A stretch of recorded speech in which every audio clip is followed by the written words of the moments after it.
না, গল্প তো সবসময় তো আমি বলছি, তুমি শুনছো। তুমি বলো, আজকের আমরা শুনি দেখি। গল্প তো জাহাঙ্গীরদা একটা আছে। আমরা এই জায়গায় ঘুরতে গিয়েছিলাম, সেটার ঘটনা। তো এখন গল্পই মনে হবে, তবু বলি শোনো। আমরা মালডিগ্রি পাহাড় বলে একটা জায়গা, পাহাড়ে বুঝতে পারলো, তিন বন্ধু হঠাৎ প্ল্যান হয়েছে ঘুরতে গিয়েছি মালডিগ্রি পাহাড়ে।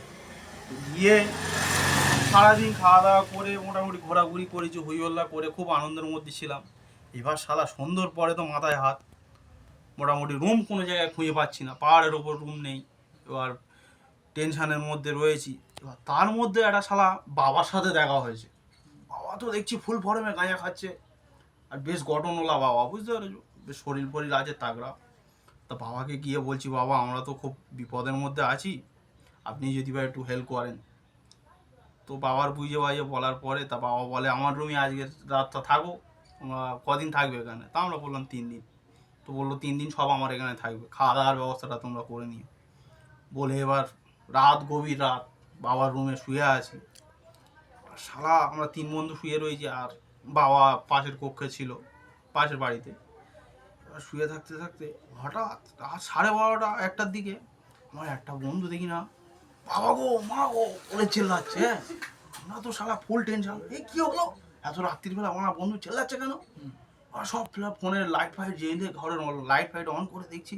হ্যাঁ রে বন্ধু, তুই চেল্লাচ্ছিস কেন, কি হয়েছে তোর? ও খালি পদে হাত বলুচ্ছে আর খালি বলছে, ও বাবা গো ও বাবা গো ও বাবা গো। আরে কি হয়েছে?